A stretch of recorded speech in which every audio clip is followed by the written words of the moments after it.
Monday, May the 8th, 2000, Houston, Texas. Ángel Maturino Reséndiz stands accused of being one of America's most terrifying serial killers. The man who became known as the railroad killer. I stared at him the whole time. I'm gonna remember your face. I'm not gonna forget it, because if I live through this, I will get you.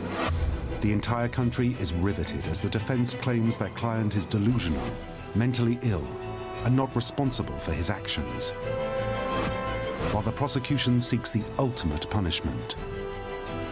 It is over. It is over.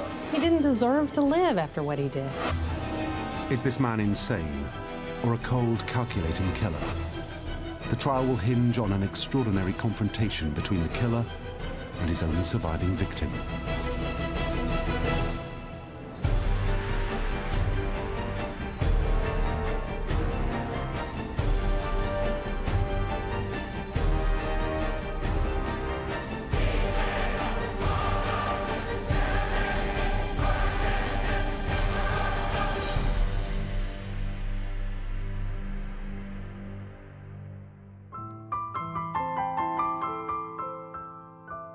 "20-year-old Holly Dunn is a junior at the University of Kentucky, living away from home for the first time. It's here she meets Chris Meyer. Chris Meyer was my very good friend. He was just the nicest, kindest man. We decided that we wanted to be more than friends, and we started dating, and we dated for about 3 months. Chris and I were attending a party. We decided that the party wasn't very fun, so we went to go take a walk by the railroad tracks.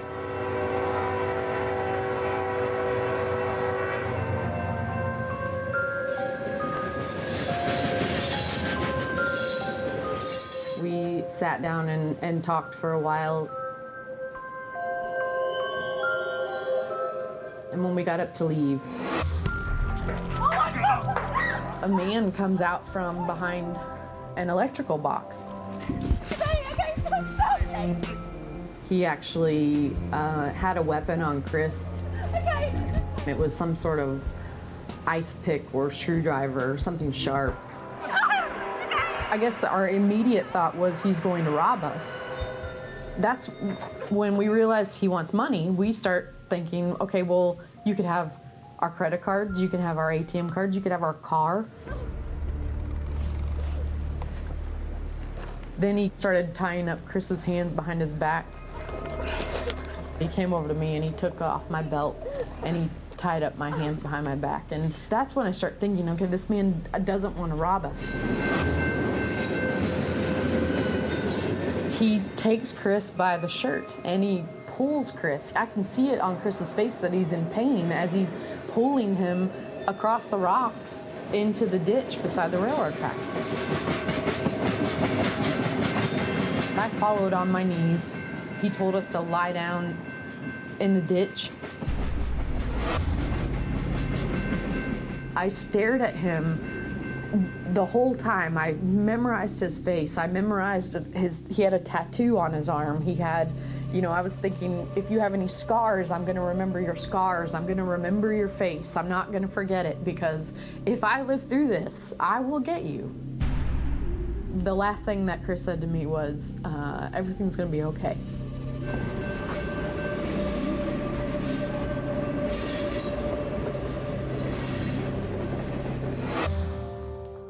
"4 hours later, Holly Dunn is at the University of Kentucky Hospital, fighting for her life.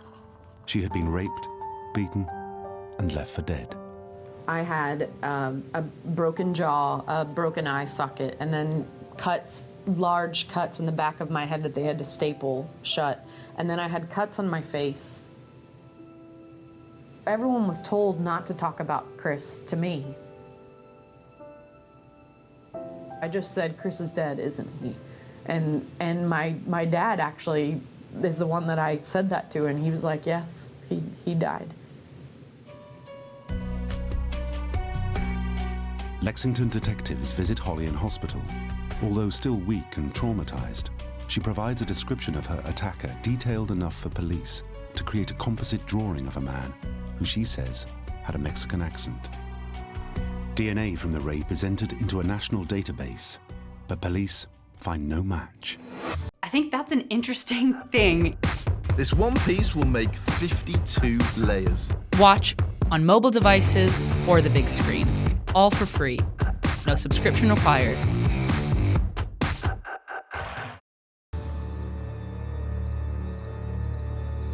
Then, just over a year later, and 1,000 miles away in Houston, Texas,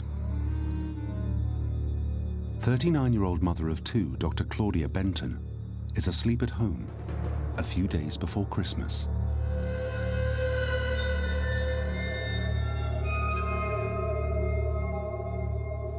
It appears that she was sleeping. He was able to get in. He had picked up a bronze statuette from the mantle in the living room.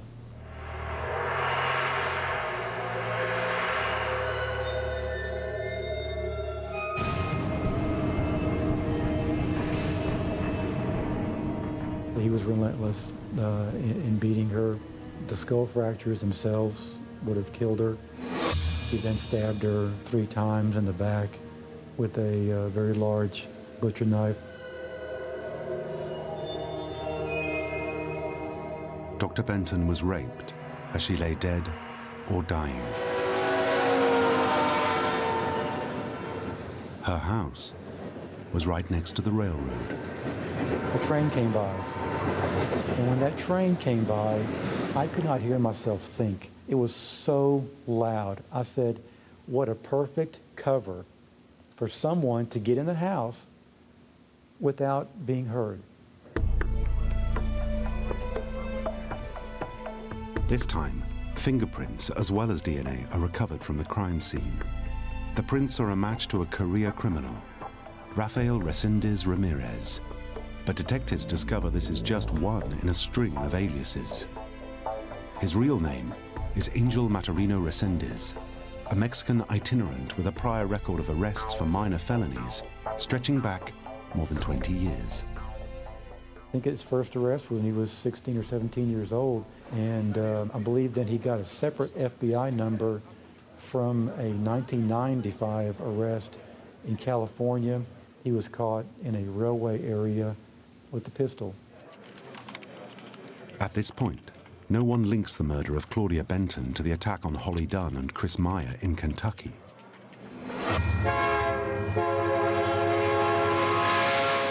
Then, a few months later, there's another murder in the small railway town of Weimar, Texas, 90 miles from Houston. The bodies of Pastor Norman Cernick and his wife Karen are found in their bed. They had been attacked with a sledgehammer while they slept. Karen had been sexually assaulted. Assigned to the case is Harris County prosecutor Devin Anderson. He watched these places. It wasn't an accident that all of these people were asleep when he attacked. He would watch them, wait for them to go to sleep, get into their house, and he would strike them before they would even wake up.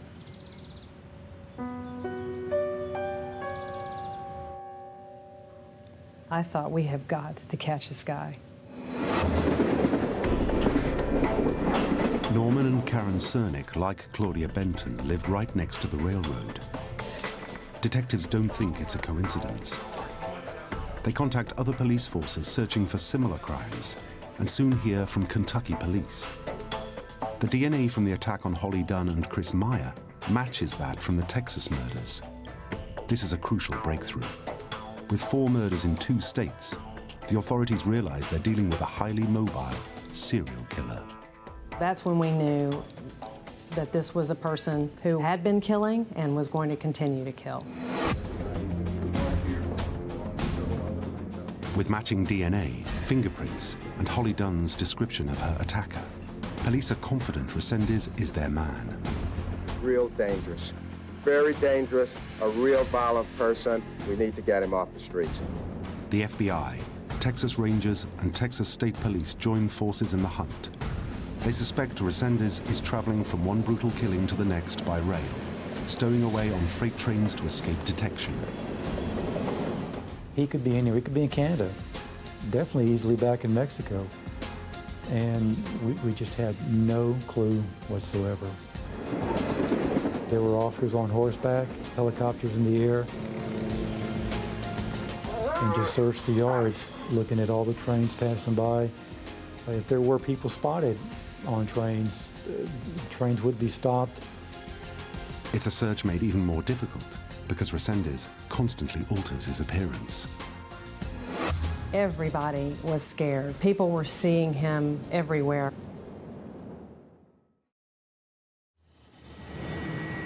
Then, just a month after the Cernics were found murdered, two people 90 miles apart are killed on the same day. In her Houston apartment close to the railroad tracks, Naomi Dominguez is found brutally bludgeoned to death with a pickaxe. Her killer steals her car, drives to Weimar, and kills 73-year-old Josephine Konvichka with the same weapon. He kept killing people. He would not stop. And his mode of transportation, using the railroads, was brilliant because they couldn't be monitored. I mean, there's thousands of trains and millions of miles of tracks all over the United States. Just a few days later, and 1,000 miles away in Illinois, he kills again. We are here today to announce that Rafael Reséndiz Ramirez has been elevated to the FBI's 10 most wanted list. It's now 2 years since the first murder. Authorities still have no idea where Reséndiz is, or even if he's still in the country. I felt so hopeless at the time, because if you're willing to sleep in a train and you're willing to sleep in a field, or you can stay lost for a long time, and I did not think we were ever going to catch him. But then, in June 1999, there's a dramatic breakthrough. Detectives discover Reséndiz has a sister in the US and persuade her to try to get him to turn himself in. Incredibly, after agreeing to a deal that includes family visiting rights and access to a psychological evaluation, on July the 13th, Reséndiz walks across a bridge linking Mexico with Texas and into custody. The surrender was voluntary, and it's something that he did on his own, and it was also the wishes of his family. I have never felt such relief in my entire life, and I probably never will again. Just thank God.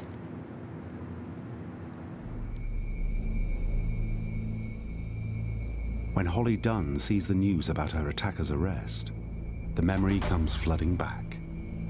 I mean, it was a relief for me, but I was still very scared. I didn't know. This really meant, I think, when he surrendered, that I knew that I was going to face him again. At the time of his arrest, Reséndiz is linked to 6 murders in Texas, 2 in Illinois, and 1 in Kentucky. His arraignment in Harris County Court, Houston, Texas, is the first chance prosecutor Devin Anderson gets to see the railroad killer face to face. He was shackled, his ankles and his hands. He was probably about 5'5", not a tall guy, but his forearms were ropey, with muscles. He was really scary, even though he was small. You could feel he was dangerous. He was a dangerous person. He looked like a wild animal who had been caught. Because of the strength of the forensic evidence linking Reséndiz to the killing of Claudia Benton, the prosecution decides to concentrate all their efforts on this one murder. If successful, it could be all they need to secure the death penalty. Yes, sir. Can all this be done very quickly so that I can say that I'm guilty? All right. Reséndiz pleads guilty to killing Dr. Benton. From now on, the trial will hinge on one question. Is Reséndiz evil or crazy? His defense will try to show he is legally insane. If they succeed, he'll be found not guilty by reason of insanity and committed to a state psychiatric hospital. There's a remote chance He could even one day be released. Insanity was the logical defense because no one wants to believe that there's someone out there that will do things like that. That was the thing that worried me the most about the case, was that jurors would just throw up their hands and say, nobody in their right mind could do what he does. A verdict of insanity and a life sentence is what the prosecution is determined to avoid. The thing about a life sentence with Reséndiz would have been, he would have enjoyed it. He would have enjoyed it. I mean, he would have had pen pals, he would have given interviews if they had let him. I mean, he would have loved it. And I knew that. And he didn't deserve to live after what he did. He just didn't. He caused so much pain and so much heartache and so much terror that it just, that's what the whole focus of the trial it had to be.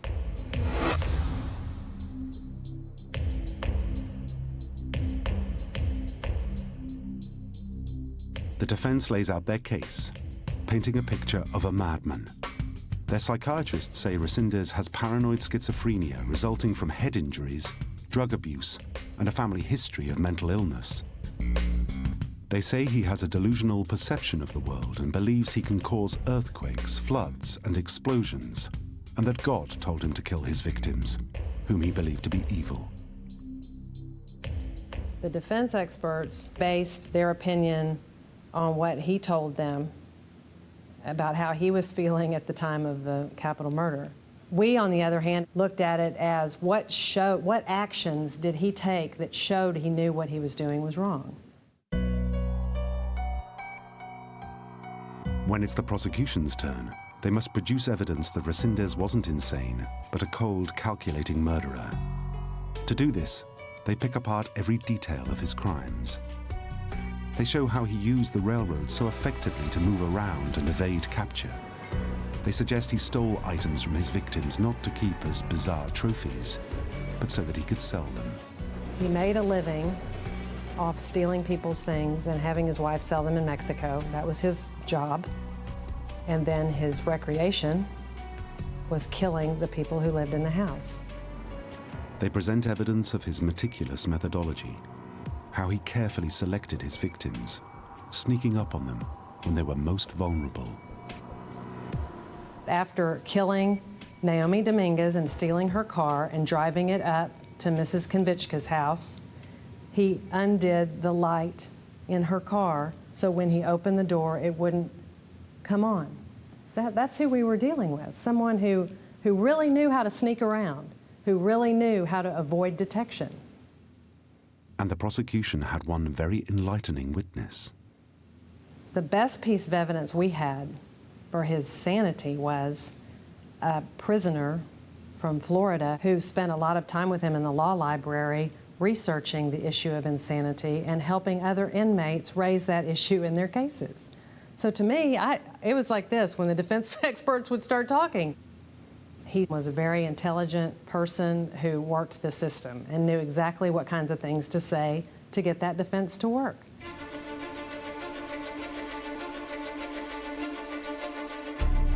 The prosecution rests, but have they done enough? Would the jury find Reséndiz guilty of murdering Dr. Benton, or not guilty by reason of insanity? After deliberating for a nail-biting 7 hours, the jury returns their verdict. Mr. Reséndiz, would you please rise? Guilty of murder in the first degree. The guilty verdict was such a whew, because I thought now we can get to the real, what we really need to be here to talk about, which is what has happened to these victims, because everybody needs to know what he did. Now the prosecution can push for the death penalty. Devon Anderson will need to provide decisive evidence to prove Reséndiz committed each of the murders and show the jury the full horror of all his crimes. She displays a series of brutal crime scene photographs and presents testimony from the victims' families. Although the decision about the death penalty is supposed to be an analytical one and a cold one, I wanted them to hate him, to see what a monster he was. If you look at all of the evidence that you've heard in this case, he knows what he's doing, and he's making the choice to do it, and he won't stop. And we're not here to say he's a sick weirdo. He is sick. There is something wrong with him. But does it make him any less morally responsible? No. I wanted that jury to understand we have to take care of him today. It is over. It is over.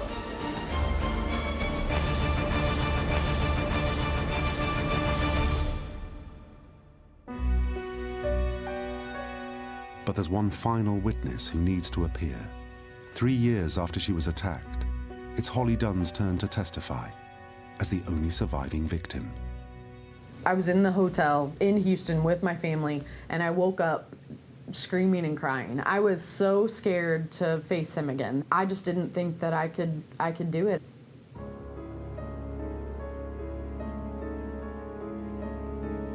I remember Devin telling me, I'm sitting in like the waiting room about to go into the courtroom. Then I went back there and said, okay, are you ready? And she said, yep. And I said, he's gonna be in there looking at you. Don't look at him, just look at me. Don't look at him until I ask you to. And she said, okay. And I gave her a hug and came back out here and called her.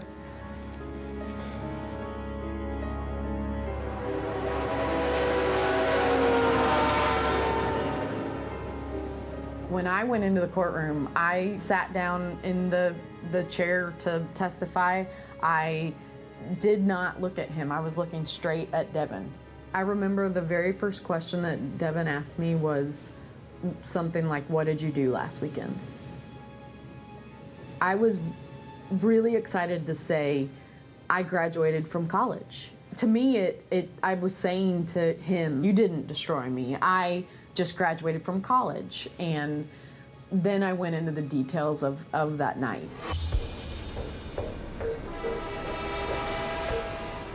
Holly begins to tell the jury the whole story of that night on the tracks.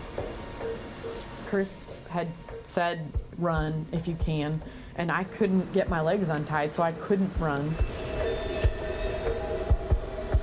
I don't know how much time passed between that time and when our attacker came with the rock.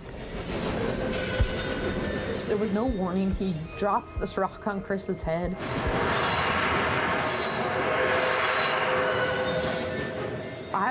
I'm just thinking, what just happened? I mean, how did this, what, I don't even know what just happened. I went into survival mode. I'm thinking, okay, I mean, he's gonna kill me. I may as well fight. I'm gonna fight. He unties my feet and climbs on top of me, and I start to kick and scream and hit him, but he held that knife or ice pick or whatever, and he just said, look how easily I could kill you. I, stopped everything, and then he raped me.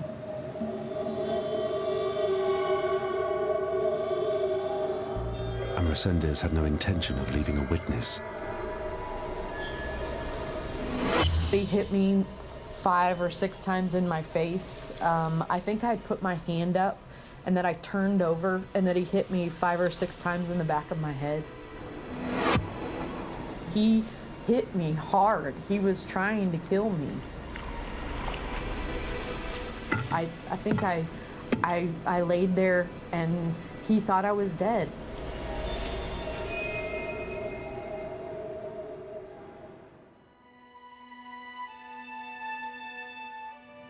I felt so proud of her for doing it. And she cried. I mean, she was very, emotional, but she told it, she got it out. The jurors were crying, Devin was crying. Now prosecutor Devin Anderson prepares to ask her final question. Everything in the trial had been building to this. It was the moment I had been waiting for in the trial, because I wanted a victim of his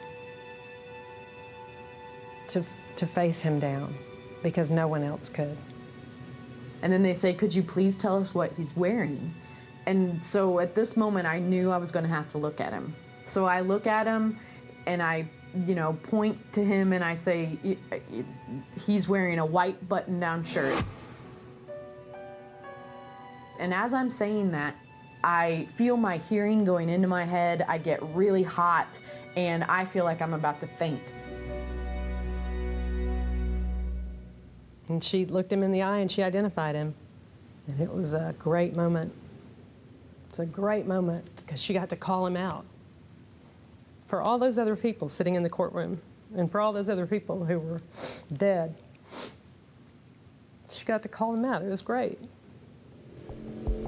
You know, I saw him and he had basically a emotionless face. I broke down at that point and they had to carry me out of the courtroom. I was so emotionally destroyed. I mean, I couldn't give any more than I gave during that trial. Reséndiz is sentenced to death. In 2006, when the last of his appeals is denied, he is executed by lethal injection.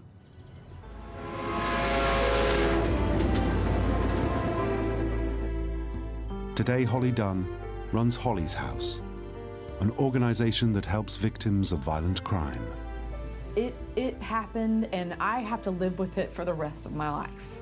But this event does not define me. How I live now is for all the victims and for, especially for Chris, but for all of Reséndiz's victims, because those loved ones aren't here anymore.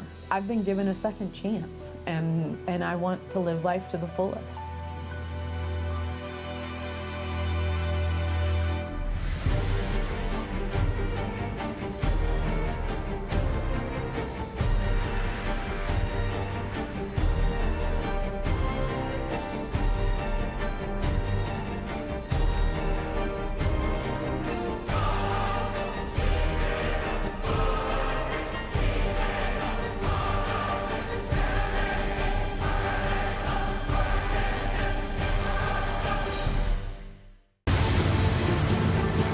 It's the European trial of the century.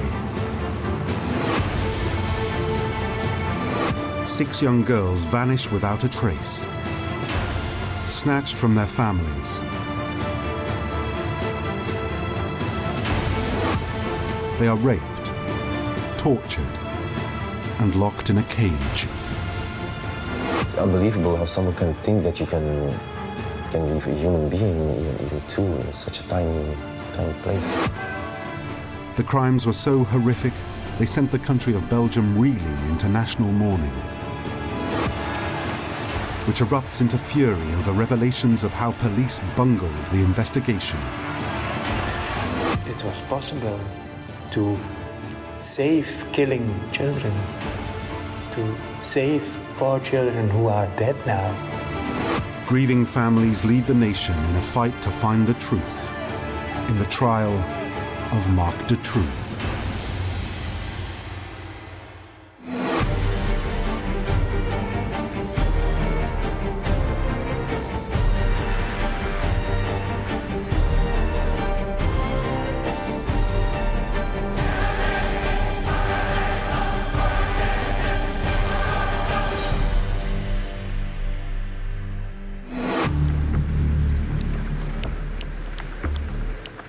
March 2004, the Court of Assize, Arlon, Belgium. 44-year-old Marc Dutroux arrives to stand trial. Today, the parents of the children he is accused of kidnapping, raping, torturing, and murdering see him face to face. Dutroux elicits loathing that verges on violence, so a specially built compartment shields him behind bulletproof glass. Over the next 16 weeks, the full horror of what happened to the 6 abducted girls will be revealed. For Paul Marchal, the father of 17-year-old Anne, some of the evidence is so gruesome, he collapses through distress. I was on the trial every day, every hour I was there, during 4 months. Julie Lejeune's father, Jean-Denis, now sits only meters away from the man accused of killing his daughter. C'était difficile d'être là à côté et de devoir rester calme et impassible alors qu'on a beaucoup de haine et de rancœur et un sentiment de vengeance aussi qui est omniprésent. Dutroux' horrific crime spree starts in June 1995, when 8-year-olds Julie Lejeune and Melissa Rousseau vanish after spending the afternoon playing together. 2 months later, teenage friends Anne Marchel and Afia Lambrek disappear from a holiday resort. Frustrated by inadequate police response, Anne's distraught parents launch their own search for the girls. I began to make a poster with disappeared Anne, Afia, there. Phone us, please, let us know something. In just 2 months, 4 girls have gone missing. A year later, police still have no leads. Then 12-year-old Sabine Dardenne disappears on her way to school. 2 months later, 14-year-old Laetitia Deleuze also seems to vanish. But a witness spotted the battered old van used to abduct her. Someone noted the number plate of the car, and he told it to the police. They started checking the combination in their listings, and they found the name of Marc Dutroux. On August 13th, 1996, police raid one of Dutroux' 7 rundown houses in the Charleroi region of Belgium. They arrest everyone there. 39-year-old unemployed electrician Marc Dutroux. His wife, 37-year-old Michel Martin. And 25-year-old drug addict Michel Lelivre.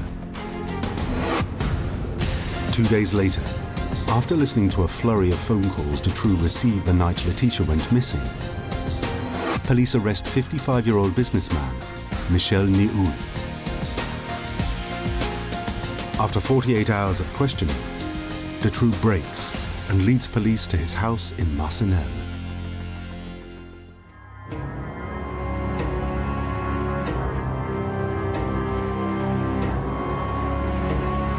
In the basement, they find 2 young girls. They've been kept locked in a cage 1 meter wide, 2 meters long, and just over 1.5 meters high. They are 14-year-old Laetitia Deleuze and 12-year-old Sabine Dardenne.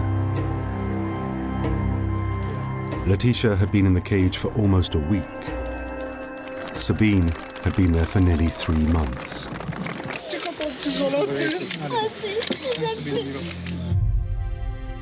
The fact that 2 girls survived such an ordeal gives Paul Marchel hope he may yet find his daughter Anne alive. She's now been missing for a year. We saw that Sabine had lived for more than 2 months in there, and so it was possible. And so I believe that we could find Anne and Afia alive, and perhaps Julie and Melissa too.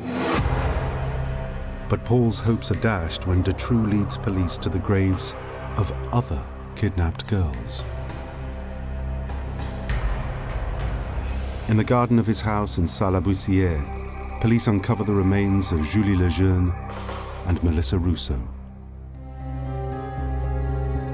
30 kilometers away in his house in Jumet, buried beneath a shed, are Anne Marchel and Afia Lambrek.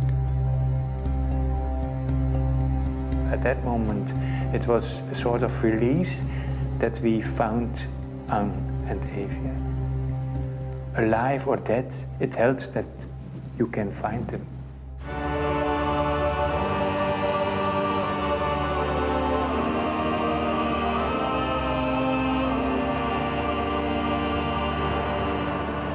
At the girls' funerals, the nation comes out to grieve.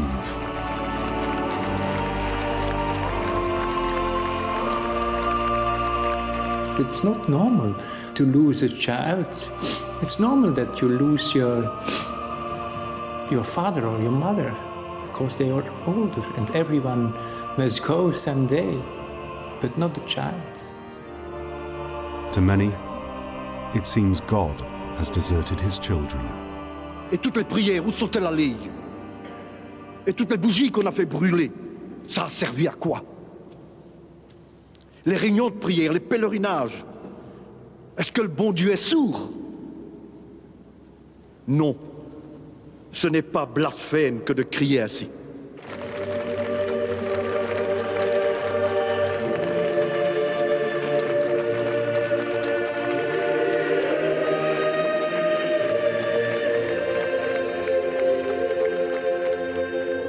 In the weeks that follow the funerals, the public mood shifts. Profound grief turns to anger as it's revealed that police incompetence on a breathtaking scale is partly to blame for the terrible deaths of these 4 innocent girls.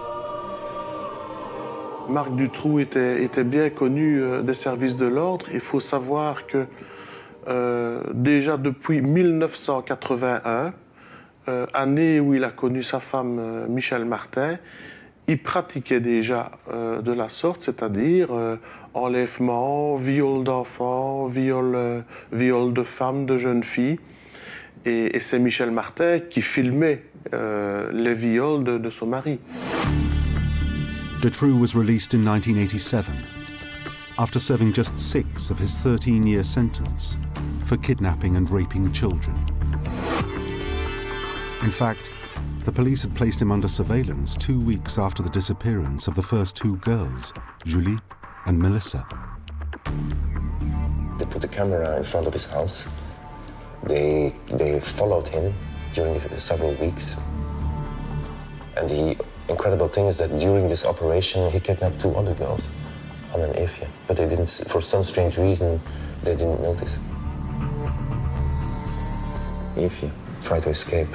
She was naked on the roof of the house at a certain moment. But the camera didn't pick up the image.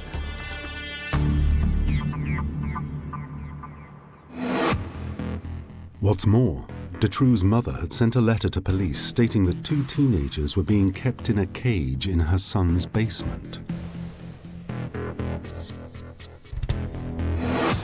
And most incredible of all, officers raided Dutroux's Marcinelle house twice, specifically looking for the kidnapped girls.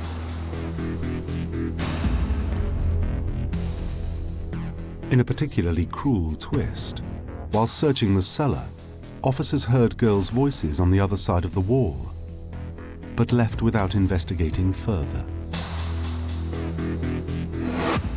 Their final blunder was to confiscate homemade child pornography and videos in which Dutroux is actually filmed constructing the cage.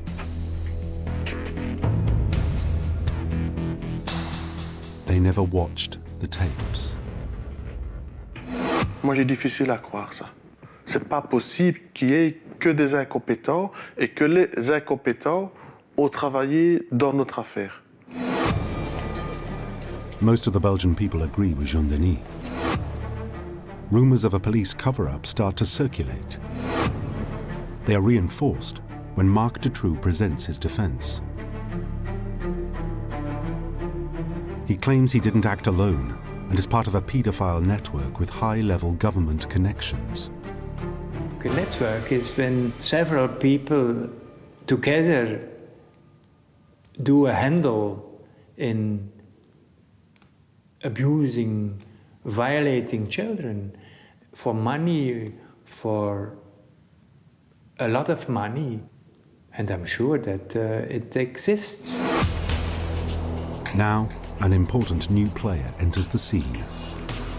Lead investigator, Judge Jean-Marc Conneron. He takes the paedophile network allegations seriously and launches a nationwide appeal for witnesses. But just when he starts to make progress, he's removed from the case. Dutroux's lawyers successfully claim he's biased in favor of the victims. but his firing fuels allegations of a cover-up. When Conrad was taken out of this case, the Belgian people don't accept it. In a mass demonstration known as the White March, over 300,000 people protest in the streets of Brussels, the Belgian capital. There was anger, there was a lot of emotional feelings at that moment. White symbolizes the innocence of children. The march is an outpouring of public anger and a gesture of support for the grieving families. I got a lot of flowers. It was very heavy to carry them with me. And at that moment it was a feeling like I have Anne in my hands. The following day, Paul visits Anne's grave and covers it with the flowers. He finds a note which gives him some comfort. I put all these flowers on the grave of Anne, and I found a little paper. It was not signed, but there was someone who writes on this paper, Anne, yesterday, again I saw your father laughing. And that was the White March.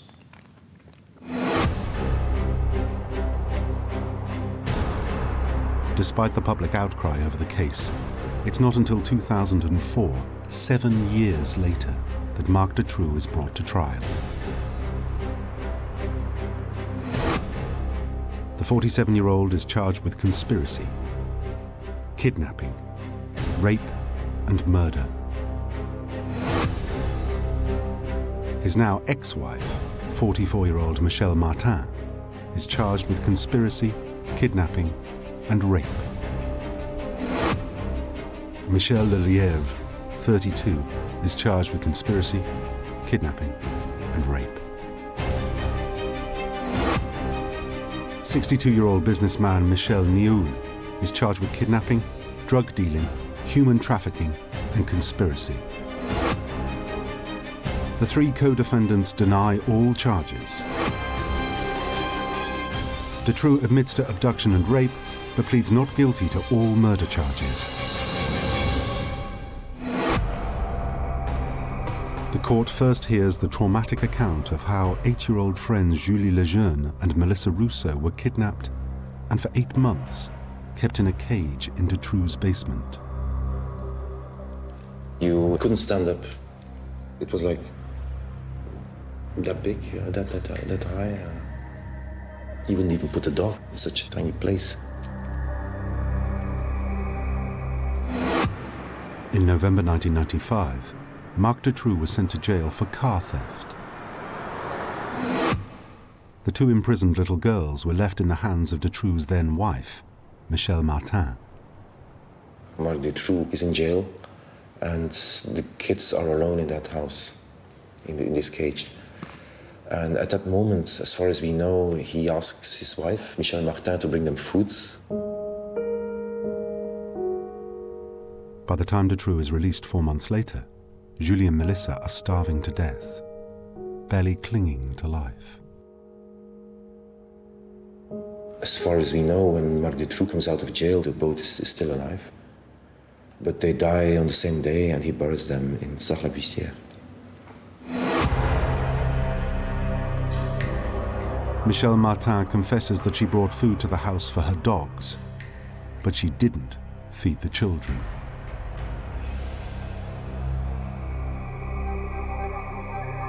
The court has little time to recover from the sickening testimony before they hear the fate of Anne Marchel and Afia Lambrec.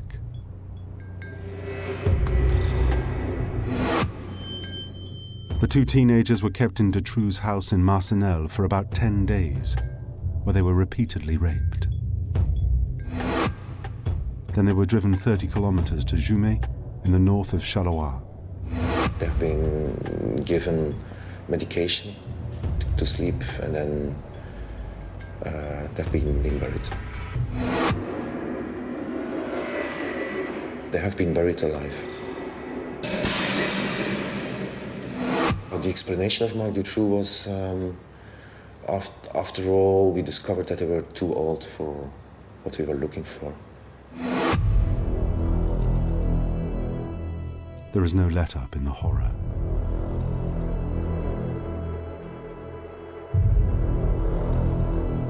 Dutroux's surviving victims, Sabine Dardenne and Laetitia Deleuze, take the stand.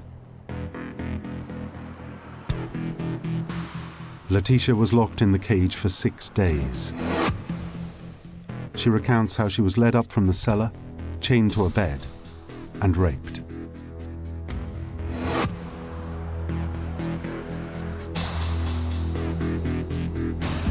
Sabine was held captive for 80 days.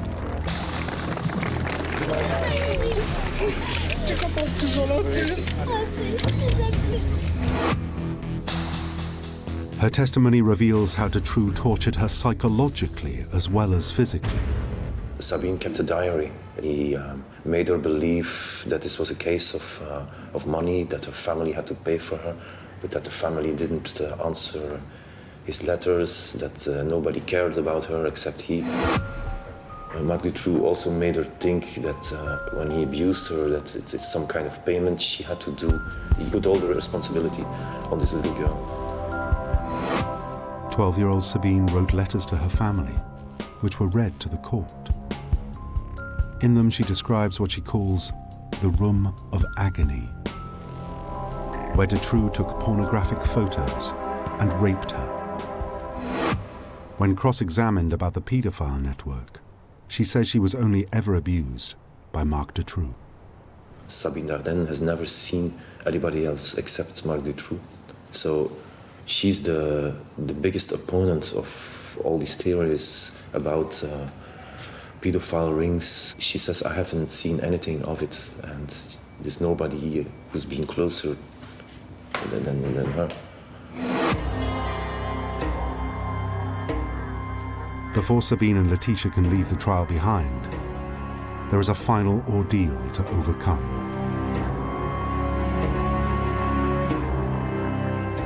C'est moi qui ai demandé que la cour d'assises puisse aller visiter cette cache pour qu'on se rende compte du machiavélisme. The victims' parents, as well as all the accused, make the journey to the house in Marcinelle.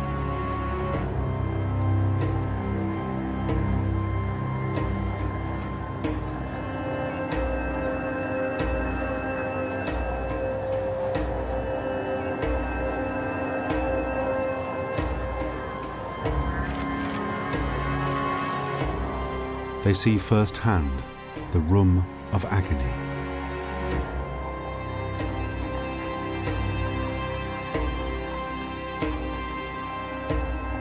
Downstairs, they enter the dungeon-like basement.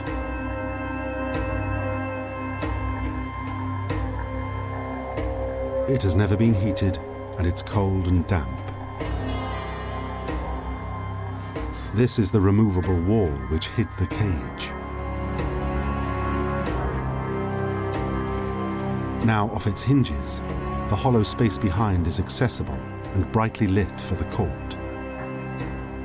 But the children imprisoned there shared one lamp. It would have been dark. Il faut bien se rendre compte que c'est une ancienne citerne d'eau de pluie et que cette citerne a été vidée et que les petites étaient dedans et que cette citerne était séparée en deux par un grillage en plus. Je suis allé dans cette cache. Je me suis assis et j'ai vu que Julie avait écrit son prénom avec un crayon noir sur le mur et voilà. Et j'aurais vraiment bien voulu pouvoir récupérer cette signature.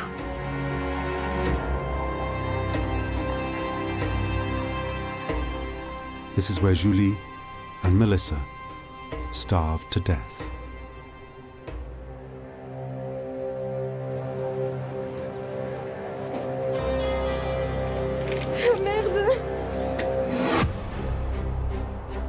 On On the 14th of June, the jury start their deliberations.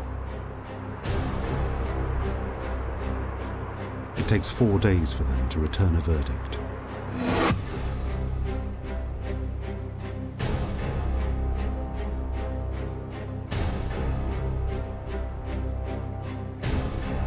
Question numéro 11, oui. Michelle Martin is found guilty on all counts. She is sentenced to 30 years in prison. Lelièvre is guilty on all counts as well. He gets 25 years. The jury can't come to a decision on the businessman Néoul. He is later acquitted of kidnapping by 1 vote, but found guilty of drug dealing, human trafficking, and conspiracy. He is sentenced to 5 years. Dutroux is found guilty on all counts of kidnapping, rape, conspiracy, and murder, and is sentenced to life in prison.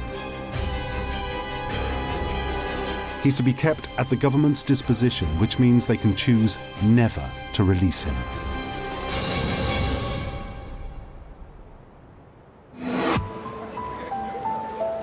After the verdict, there is relief outside the courthouse.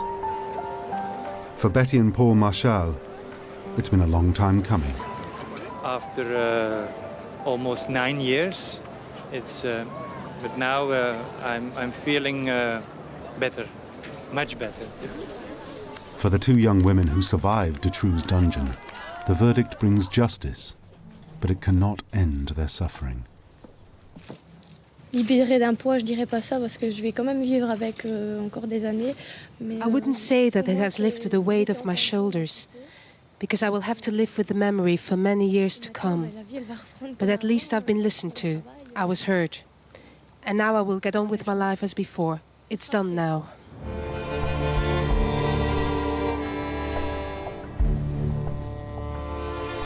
But 7 years after the deaths of their daughters, Paul Marchal and Jean-Denis Lejeune are granted no closure. La justice a été rendue pour Sabine Laetitia. Les éléments ont été vérifiés, exposés, et avoués. Nous, on ne sait toujours rien du tout. Et la question est de savoir si un jour on saura.